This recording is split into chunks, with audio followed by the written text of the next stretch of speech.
Just reach into your heart and Allah is always there.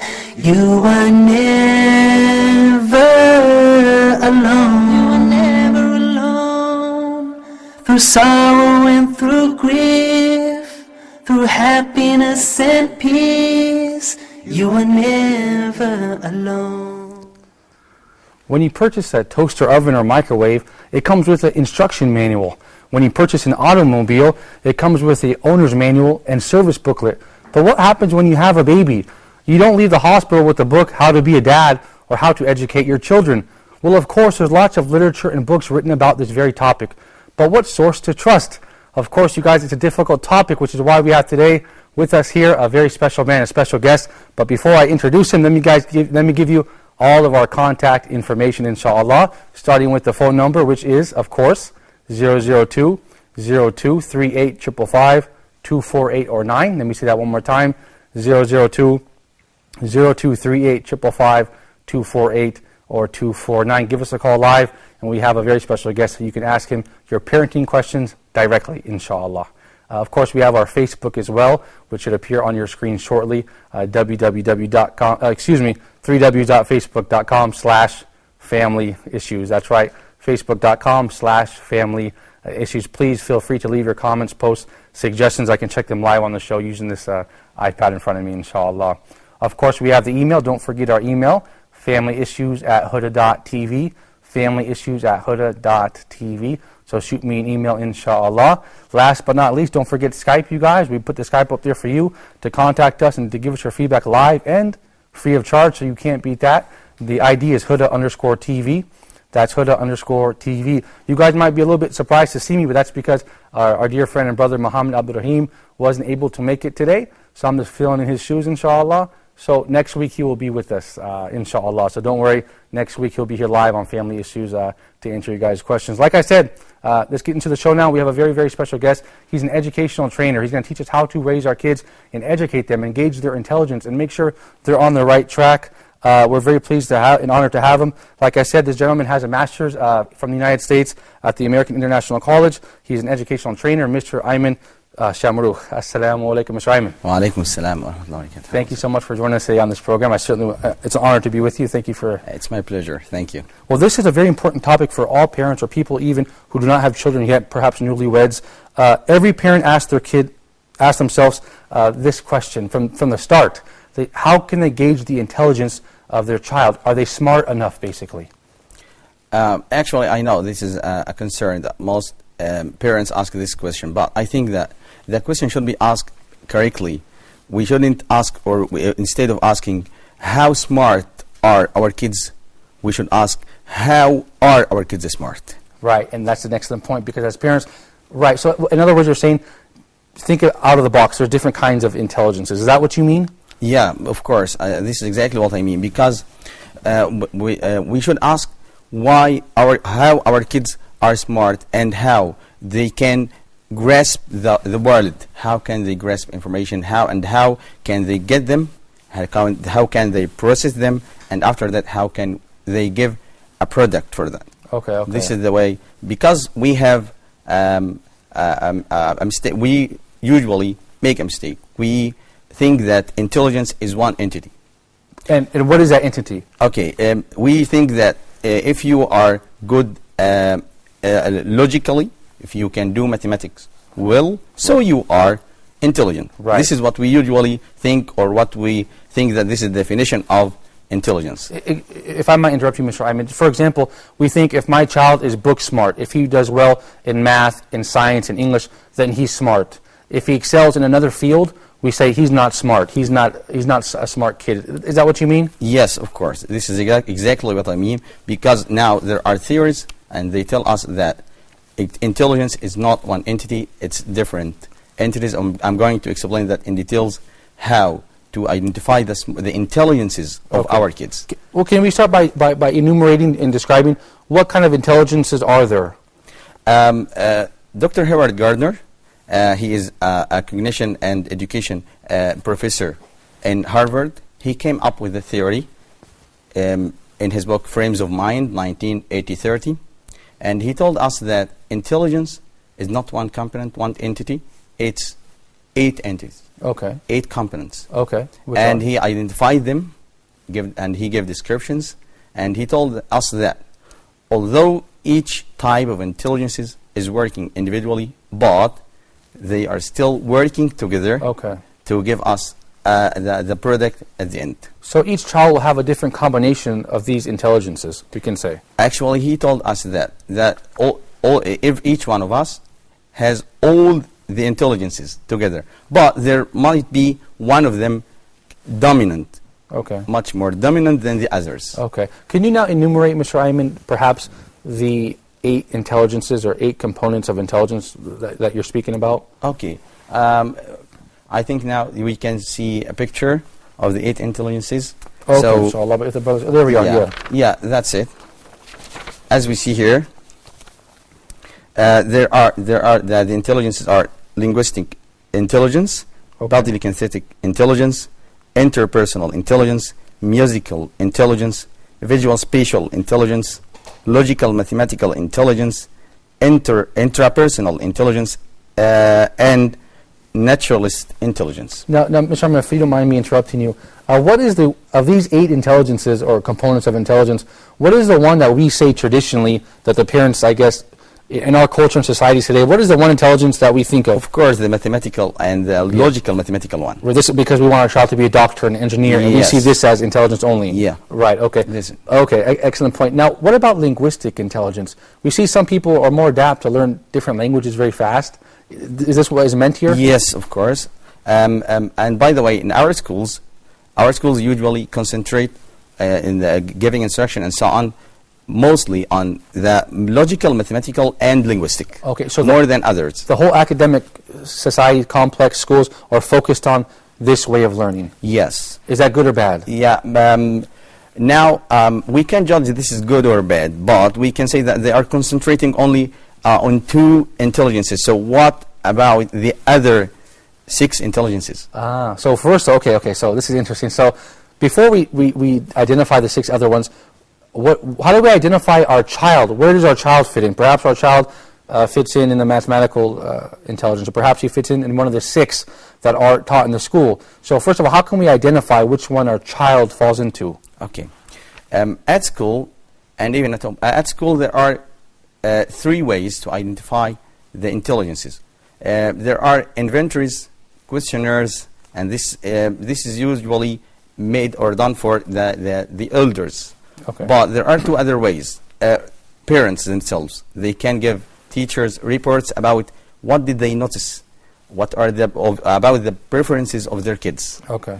And also the direct observation of the kids can give us a hint about his dominant intelligence. Okay. So there are 3 methods: Okay. questionnaires, direct observation, and parents' report. Okay, so the parent has to keep an eye out and be very observant to their child as they grow to ensure that they are to keep an eye out so they can cater the education pattern to their child, I guess is what we're saying. Yes, especially because research told us that intelligence, we don't keep the same intelligence, the same dominant intelligence till all our life. So this is a bit confusing. It's a little bit difficult, isn't it? Yes, of course. Okay, it's very right. complicated because what is dominant today couldn't be dominant tomorrow.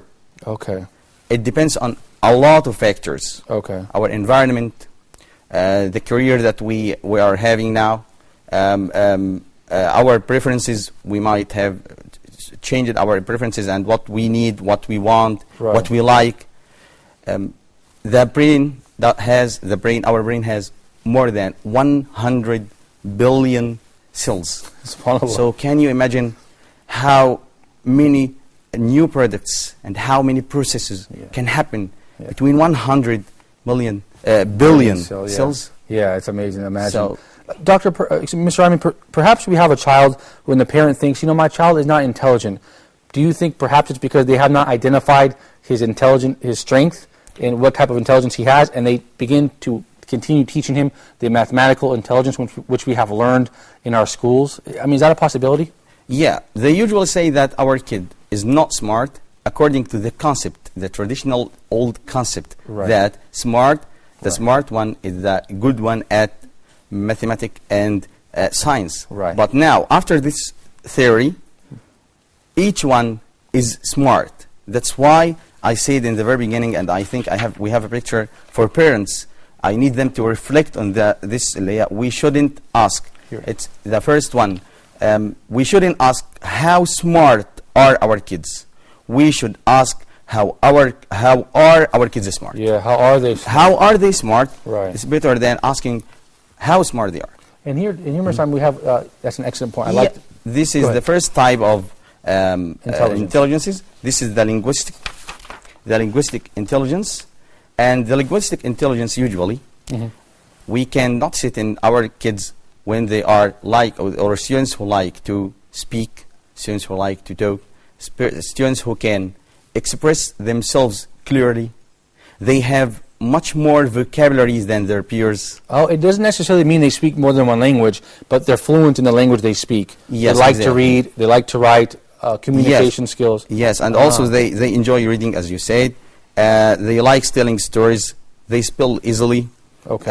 And they have good memory of Okay. names, dates, and Right. the things that they can see.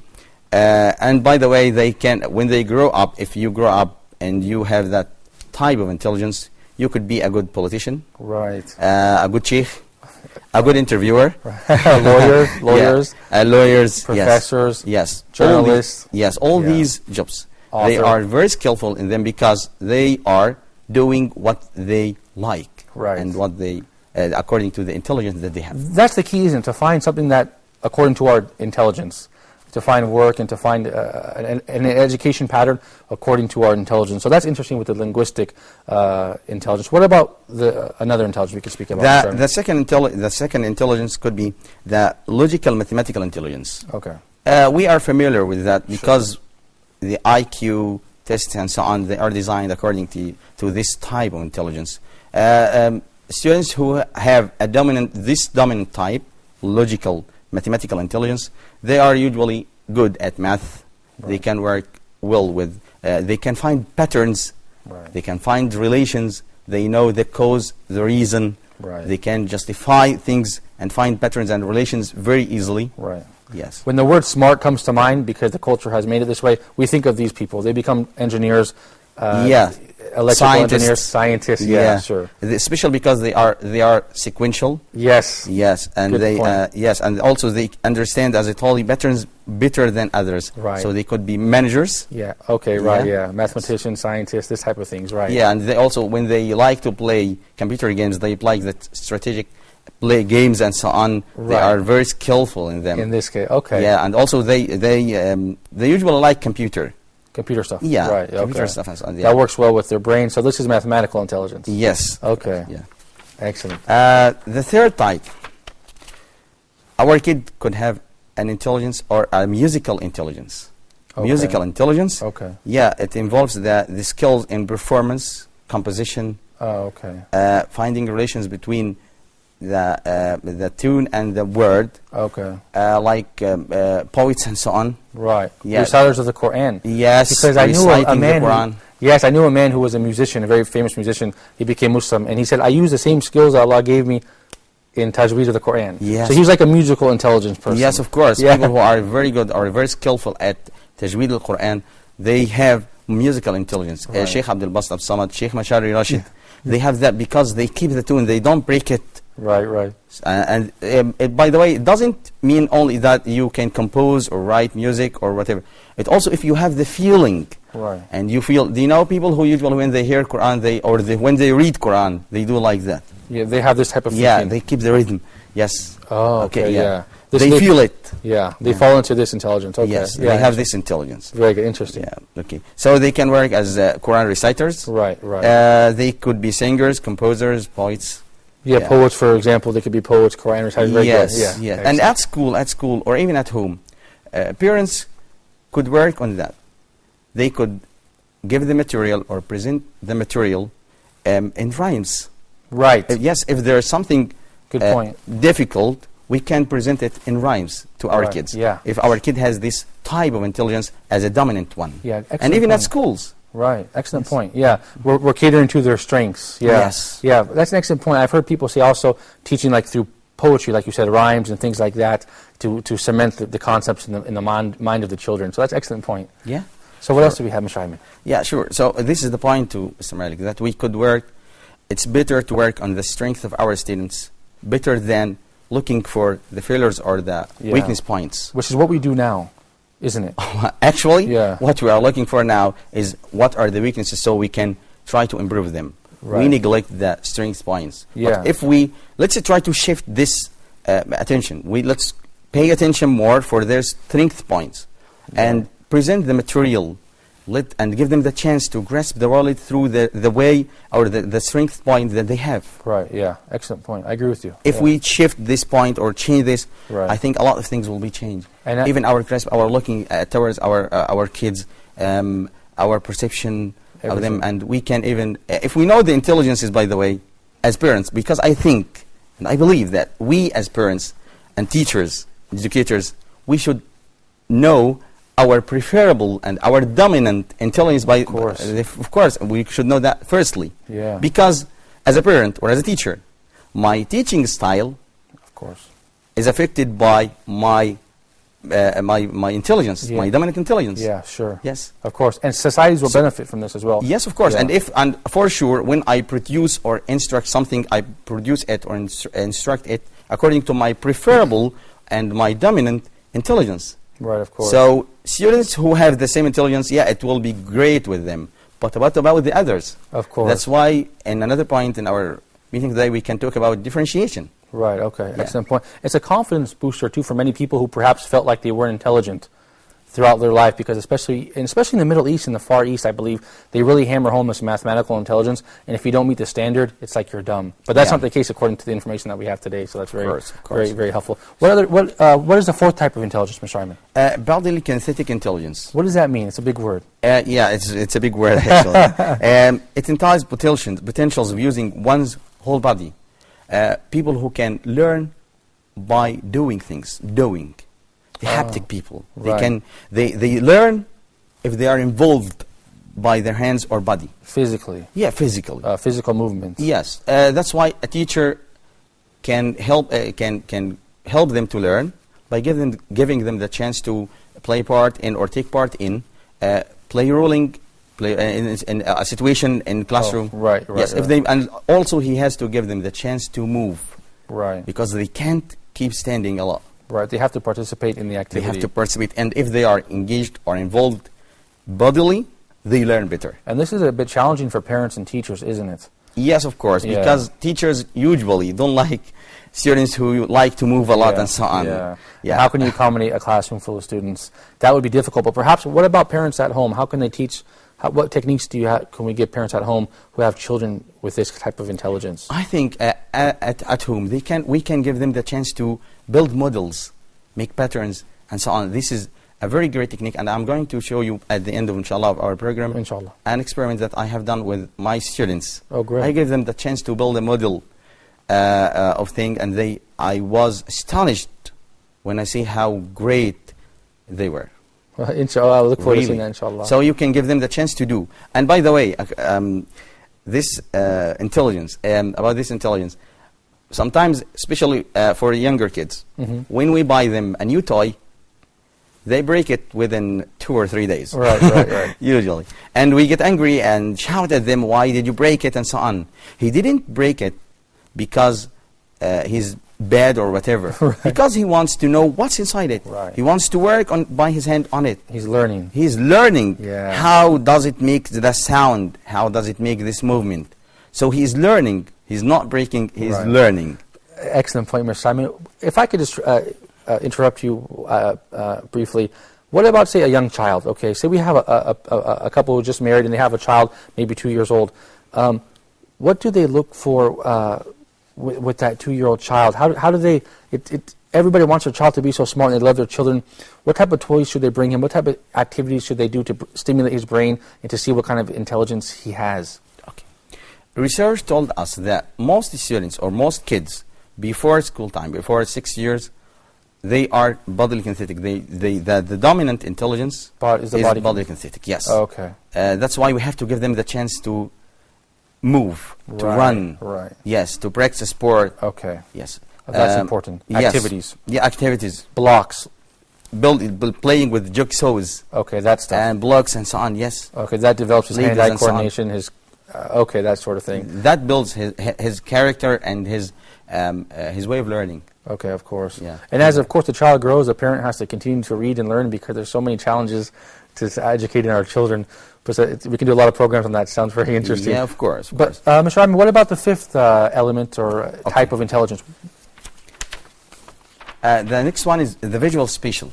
Okay, that sounds interesting. The visual spatial intelligence, it's the people who like to see, to watch. Visual spatial. Visual spatial, yes. They like to grasp the world and understand information and gain information by watching. Okay. That's why we should provide videos for this type, or if my kid or my student has this type of intelligence as dominant one, I should provide him usually with photos, videos, right, films, charts, yes, diagrams. Yes. Okay, because they understand this better than others. Right. Yeah. Okay. He needs to see things. Yes, Yeah, and even okay. when he wants to express his ideas also, he expresses them visually. If you ask him, do you prefer to write a piece of composition about any topic or draw it? He usually prefers drawing. Drawing it. Yeah. Okay. Because he is also sensitive to colors, patterns, right, and visual things. What type of people that have this type of intelligence, what type of careers and professions do they fall into? They could be a director.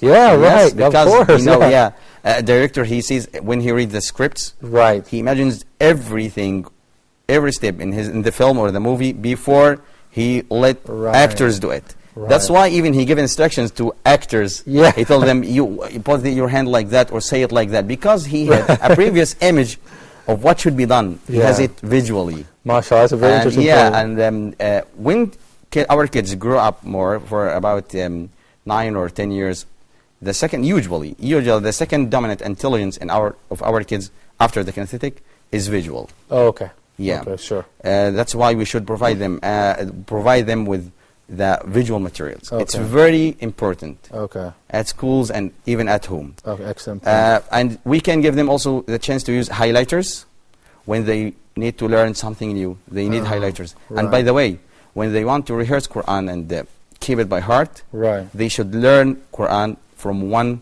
mushaf. Why is that? I've heard people say that. Why is that? Now, scientists told us why. Because they told us that when you learn Quran from a mushaf, you keep an image about what you read. Visual spatial learning. Visual spatial, yes. You keep an image of what. So when you recite it, you remember the words visually. Yes, right. That's why you should read and learn Quran from one mushaf. Right. If you learn from two different ones, you will have two different images and there will be a conflict. Right. Right, yeah. We have to take a short break. I want to get back to that point. It's a very interesting point. Yeah. You stay with us. You guys at home, don't go anywhere. Don't forget to give us a call. We're going to take a short break. We'll be right back. Never alone. You are never alone.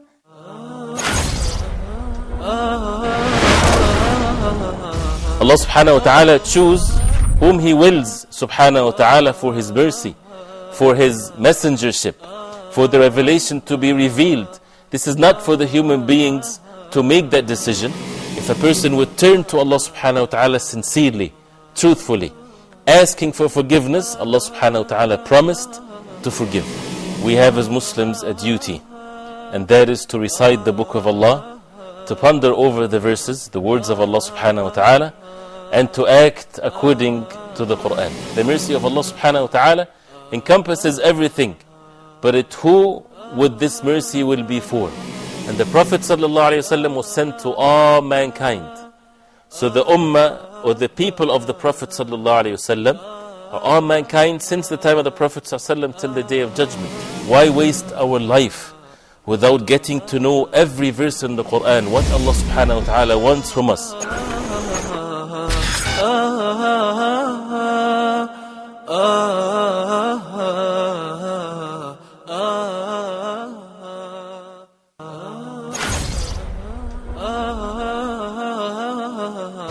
Dear brothers and sisters, welcome to a new edition of Ask Huda.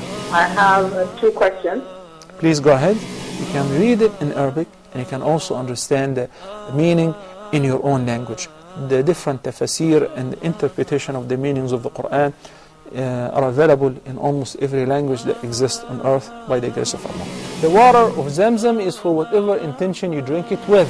Salih from Egypt, his father has the way and he asked about how can he help him. Very good question. Can we give a zakat to any of the dawah centers?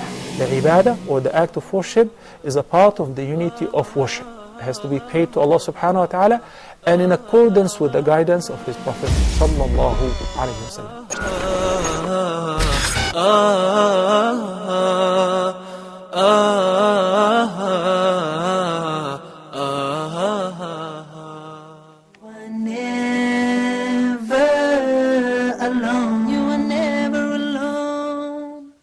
Assalamu alaikum. Welcome back to Family Issues. You guys were having a really interesting conversation. I'm really expecting you guys to call in, especially you parents, because we have an educational trainer here. We have the phone number on the screen, 0020-238-555-248 or 249. All you parents who have questions and concerns, which I'm sure you do, I know I do, about how to raise your child, how to make him, how to understand what kind of intelligence he has, and how to grow him up and raise him, I should say, in the best possible way and give him the best possible chance in life to succeed. Well, this is your program to call into. We're joined by Mr. Ayman. Thank you so much. I'm really having a wonderful time. Mr. Ayman, you said before the break about an interesting comment about visual spatial learners, and which made me think about myself. You know, I have a lot of copies of the Quran at home, but I'm not very strong in memorizing.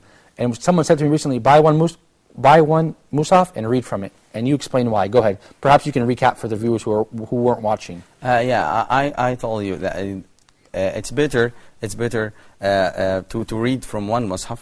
I'm sorry, Mr. Ayman, I have to interrupt you because we have a phone call from a viewer, Saeed from the KSA. Assalamu alaikum, sister. Thank you so much for calling. Wa alaikum salam. Go right ahead, sister. I have a question about my son. He's 2.5 years as of now, but he's not really well at speaking. He's not doing well speaking? Mm-hmm. Yeah. Okay, and you want to know why and how we can help improve him into speaking, inshallah? Yes, sir. Okay, excellent question. I actually have a friend back home who their child is about 4 years old and they are a bit scared. The child is slow in speaking. We see with some children, some are a bit slower, and then they catch right away. Yeah. And, so can we explain this? How can we answer the sister's question? I think that because speaking it's a productive skill, okay, it's very complex. Don't think that speaking is easy, because you need to build a lot of sets before that. You need to collect vocabulary. Right. You need to collect sets of grammar, how to use these vocabulary. Right. You need a lot of things, a lot of skills before speaking and giving an understandable sentence. Right. So that's why we shouldn't be afraid or worried a lot when our kids don't speak and at younger times. But I think after 3 years, I think we should see a doctor about that or a specialist. Right. Yeah, about that after 3 years. But be patient before that. Yeah, just be patient and give them their time, the chance to build up their vocabulary. Right. Just like, because language is just like a wall. Right. The bricks are the vocabulary, and the cement is the grammar. Yeah. And as long as they have, the more vocabulary they have and the more grammar they develop and understand from us, the higher their wall of language gets up. That's so a nice we should analogy. give them time. Yeah. Yeah. That's a nice analogy. But however, how can we stimulate our child, perhaps? How can we encourage him to speak? Is there a method for that? Yes, we can let them imitate, repeat after us. Right, stuff like that. Yeah, and let them also listen, because when they listen, they build patterns in their minds. Right, okay, Yeah. excellent, okay. Let's go back to our comment before the sister called in about why memorizing from one Musaf. Why? Because, as I told you, when we remember something, or when the brain stores something, especially for the visual spatial intelligence people, or people who have that dominant kind of intelligence, they usually store information, or their brain usually stores information in a visual image. Right. That's why when you recite Quran, When you close your eyes like that, you remember Yeah. where is the verse, where is the ayah. On the page, And yeah. and the page, is it at the top of the page, or at the bottom of the page, on the right page or the left page, and what is the next word, and so on. So you remember words visually. Yeah. What is that expression? Excellent point. What is that expression people say? He has a photogenic memory. What Photographic memory. Yes, people always say that. Yeah. And that means he has a really strong memory. Yeah, Right? people who have photographic memory, they have this kind or this type of intelligence. Very strong. They remember, yes, they remember everything visually, and when they see, they remember faces. But sometimes people who have that, or kids who have that type of dominant intelligence, sometimes they might have a trouble because they remember, or people, even adults, they remember faces, but sometimes they have a problem with names. Oh, that Until they see name is written. yeah. So, until they see it written, because they're not Yeah. audio learners, right? Yeah. They're visual learners. Excellent point. Having said that, you said a lot of people fall into this category. Do you think schools here in the Middle East, in America, and around the world, are they catering towards these students? Unfortunately, this doesn't happen. That's not very encouraging. Unfortunately, yes, because Yeah. as I told you that research told us that about learning styles. Learning styles is different from MI theory or multiple intelligence theory that I'm explaining now. Multiple intelligence is something wider, but learning styles are concerned of how our kids grasp and gain information. They in three ways. There are many theories, by the way, many theories have told us, either kinesthetically or visually or auditory. Okay. And research told us that visual students are more than between 55-65% of our learners. They are visual. Okay. So very big, about big 65% are visual, and our system and our aids are not designed for this 65%. Right. This is a problem, a serious problem. Yeah. So parents at home, this is the turn of or the role of our parents. Right. They can make it up at home. By doing. If your kid come and tell you that we studied about something called a volcano, but I don't understand how, or I can't shape a picture in my mind, or I can't know what does it look like. Right. Just give him the chance to log on the internet, Or make find a video, find a video or a picture. Because for those people, a picture worth 1,000 words. That's why they say it. That's an excellent point. Yes. So it's important to, as a parent, to identify the type of intelligence your child has, and then to act on that knowledge and teach them using those methods. Of course. Yes, of course. That's why parents should know and should learn about multiple intelligences and the ways of learning styles and all these things, so they can make it up. They make the shortage that happened at schools. They can make it up at home, even when they study with their kids. So they know their kids better than anyone else. Right. It's not enough to leave your kids at the school. We have to compensate for what the school missed by teaching them at home. Excellent point. Really quickly, what about audio learners? Because I know in the Middle East, especially with the culture of memorizing Quran from somebody, someone will recite it, and they always teach it to kids, right? They recite it, and then the child will recite it back. Yes. So this is an audio way. Yeah, this is audio way, but also we should revise this way again, because the sheikh who asks all students to repeat after him and rehearse after, how does he know that all of them are auditory so they can interact with him? Some of them, they might be visual, some of them they are kinesthetic, and they need other ways. Yeah, that's what I mean. We have to find innovative approaches, creative ways to teach the kids. Yes, of course. We have to differentiate and find out very ways. We have to verify that. And you can combine teaching methods with multiple ways, right? For example, you can combine between audio and visual. I mean, of course, you want to combine, right? The more you integrate between, we call that the multi-sensory approach. Right. Yeah. You catch more. The more you integrate between kinesthetic, auditory, and visual, the more the kids learn. Yes. Because each one of us has the three. Again, we have the three, but one of them is dominant again. Okay. Right. Excellent point. Okay, we talked about visual space. Is there any more points with the visual spatial? Just help them to, as I told you, to study from one source, or two sources at least. At the most. Yeah. And also they can use highlighters. Highlighters are highlighter pens, phosphoric pens. They are very beneficial for those people. Really? Why? Because they can highlight the keywords that they are learning at home. And they put it into their mind. Yeah, and also they can write on the margins or the left here, just write the points or keywords for what they are reading. So when they see the keyword, and just remember what the whole paragraph was about. Yes. Right. Yeah. Okay. Excellent point. Okay. So what do we have? An eighth and final type of intelligence? The interpersonal intelligence. Okay, what does this mean? Interpersonal intelligence, people who have that type or as a dominant one, they usually like to be with people. They are called the people smart. Right. They like to be amongst groups of people. They're very popular. They have friends, that sort of thing. Yeah, and they have the capacity to understand the intentions, the motivations, and the desires of people. Okay. So they can interact with them very effectively. Right. When they say, some people say, I can read you like a book. Have you heard that expression?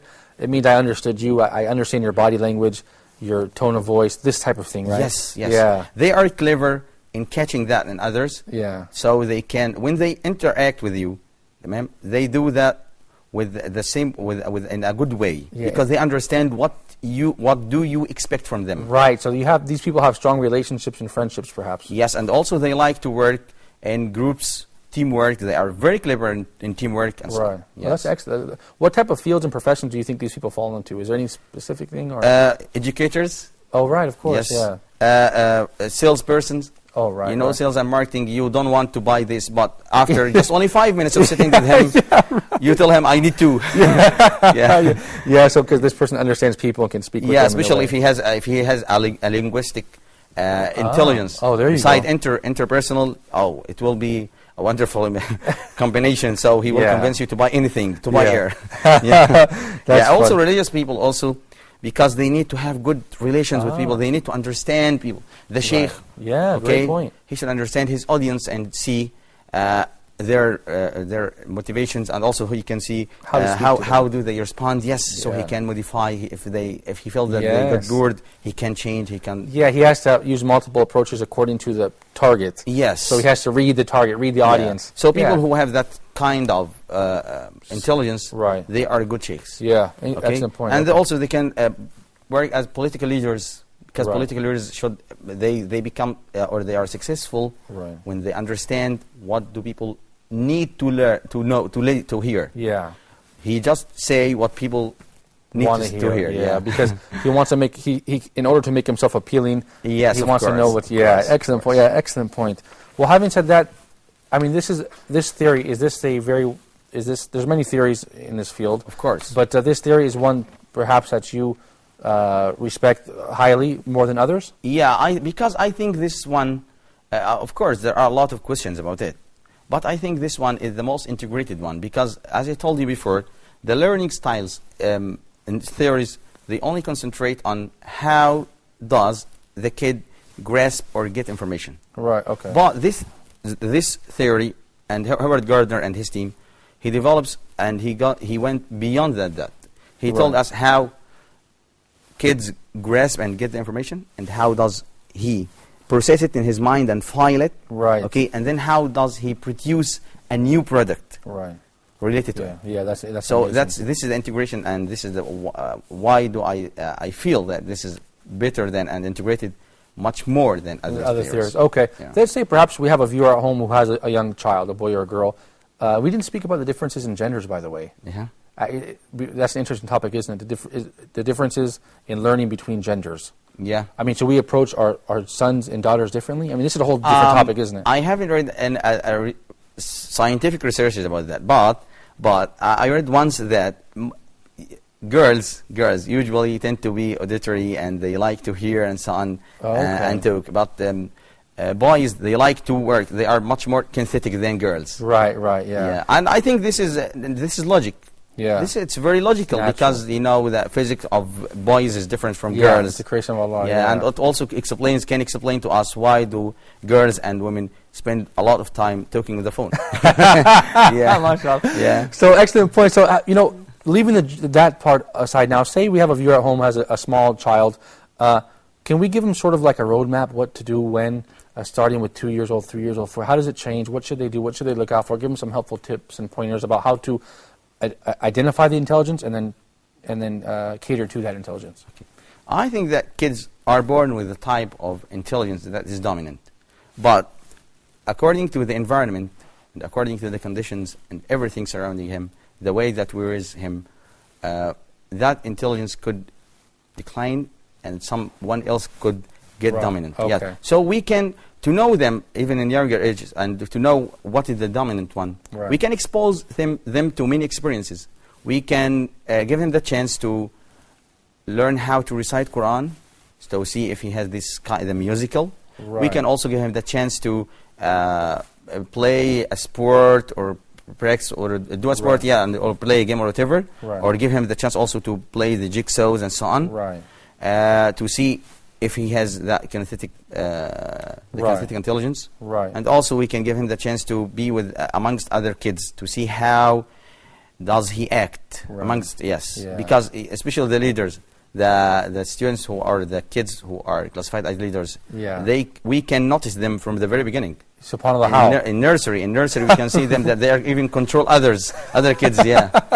Yes. So we want to really, that's an excellent point, you know. So we want to essentially test our children. Yeah, just expose them to many experiences. Right. So we can see which one is very appealing to them. Right, okay. And if we have a dominant one, we shouldn't only teach the dominant theory as well, because there is 2 or 3 different, each child will have multiple learning ways. So even if we identify our children, for example, as a visual spatial learner, Yeah. we don't want to only teach them in the visual. No, of course You not. have to teach them. Of course not. Of course not. Right. Because even if he is visual, but he is also auditory to some extent, Yeah. or musical. He has musical intelligence to some extent. He has kinesthetic to Right. some other extent. So as I told you before, the more integration happens in the way and the chances that we give to our students and our kids to learn, the better is. Yeah, of course, excellent point. Do you think schools will come around and change? I mean, especially here in the Middle East, I think in Asian cultures as well, I think they're really heavy on, we said, on mathematical intelligence. I know in the United States, I believe people are opening their mind to these new theories and identifying and recognizing that each child is different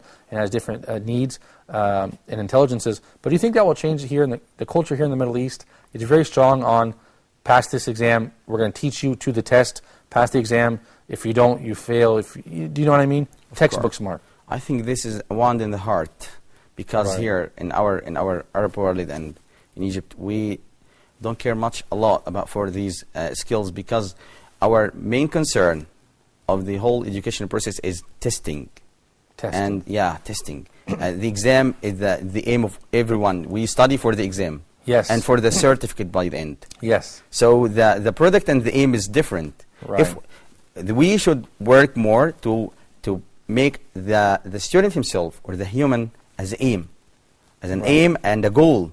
If we put him as an aim and a goal, we are going to plan everything to get that product. Yeah, good point. Yeah, the product of the whole educational process is the human being, Right. not the certificate, not the exams. Yeah. What if my kid got 99% in Sanawiyah out of 100, but he doesn't have the skills to write, he doesn't have the skills to read, or he doesn't have the skills to live even, Yeah. the interpersonal skills, the social skills and so on. That's an excellent So point. yeah, that's why, by the way, in the USA now they have MI schools, What is multiple intelligence schools. Oh, tell us about that. A whole school that is built and that's built according to this theory. Okay. And it is operating according to this theory. Yeah, that's amazing, isn't it? Yeah.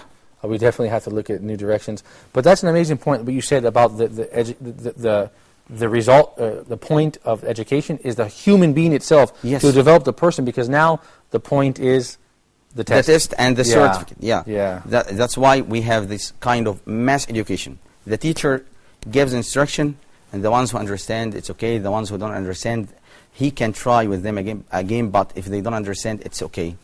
It's their fault. Right. Not my fault. Right. Yeah. This Yeah. is But they work on the individuals. right. Yeah. I'm not talking about the USA educational system as the best one. Right, But I'm sure. talking in general the system that should be. Right. Right. Okay. Right. To work on the human or the individual. Right. To see what are his strengths and the good things that he can do. Right. And I can build on that. Right. And it sounds like it can be simply identified. When you have a student with you, you give him expose him to certain things, give him certain tests, like you said. It's not a really, it can be done. It's not a difficult thing, yeah. It's not difficult. Yeah. Especially at schools, if we train teachers well how to identify and how to do that and how to test their kids' intelligences and learning styles. Okay, excellent. And point. they will be able to, and also train them how to plan their lessons Right. according to that. They will do the differentiation. Yeah, sure. Yeah, differentiation now is a term that it's widespread now, and it gives the school, the educational system that is built on differentiation, it gives a good product at the end. Right. Differentiation because you have different types of learners, so you must verify and differentiate your instruction. Right, of course. And the teacher will become more successful because they'll see result in their students. Of course, Yeah. of course. Yeah, It's so- so simple. It's so simple, by the way. If we shift this point, I think that a lot of things will change. Because imagine it, the teacher is a broadcasting tower, okay, and he broadcasts on frequencies of 100.6. He just only broadcasts on one frequency, 100.6. But he has learners there. They have one of them is 88.3, 100.6, Good analogy. 200 so on. So if the teacher, so instead of letting the students, the young students, try to modify their way of reception to the teacher, it's so hard for them. They are still young. Yeah. So the teacher must modify his instruction to reach each one of them, to reach the 100.6, the 88.3, and every one of them. No one is left back. That's a really nice analogy. The teacher has to send out a signal that reaches all the recipients. Yes. Because the kids don't know. They're too young. As far as, that's an excellent point. Mr. Sharma, we're approaching the end of the show. Is there any major points or any information that you would like to share with the viewers and the parents at home? I think that they have to give their kids the chance to learn by their preference, according to their preference. Okay. We shouldn't force them to learn by this way because I mean your parent, okay, the kid, because I'm your father and I have learned by this way and it works. Right. Yes, so we shouldn't force them to learn by the same way that we have. Even Al-Imam Ali, radiallahu anhu, he said that hundreds of years ago. I was so astonished when I read this statement for the first time. He said it in Arabic, or I can translate it into English. Don't force your kids to learn in the same way that you have learned with, or that you learned with, because they were born for a time or for a different time. Yeah, subhanAllah. That's wisdom, isn't it? Yeah. فإنهم خلقوا لزمان غير زمانكم. They were born for a different time that is not your time. Yeah. Now the kid who is now who is 6 years old, he has the knowledge and the strategies of speaking and the way of life that when we were 12 years old. Right. It's outdated. We have to get with the times. Due to the satellites, communications, internet, television, and all that. So we parents should match that. Yeah, of course. Excellent point. Mr. Sharma, we have a show, inshallah, launching in, we're going to launch it this Saturday, but inshallah, we will launch it in January, inshallah. It's called The Ummah Tonight, and inshallah, I'll be the host of the show, and we want to address problems and issues relevant to Muslims all around the world. So I'd like to have you as a guest on that show in order to talk about the problem of education throughout the Muslim world, and your specialty here in the Middle East especially. So it gives me pleasure, of course. I'm trying to spread this idea to shift our education from, to shift the aims of our education from certificate and testing to the human being. Yeah, this is a great challenge. Thank you for your time. I certainly appreciate it. Thank you, sir. Excellent. You guys at home, thank you for watching Family Issues. Don't worry, Mr. Muhammad Abdul Rahim will be back next week. Thank you guys for joining me. I certainly enjoyed this opportunity to be with you tonight on Family Issues. So I'll see you guys next time. Assalamu alaikum wa rahmatullahi wa barakatuh. You are never alone, through sorrow and through grief, through happiness and peace. You are never alone. So now, as you long for your past, prepare for your future, but knowing nothing's gonna last. You see, this life is but a road, a straight and narrow path to our final abode. So travel well, O Muslim, and paradise will be your home.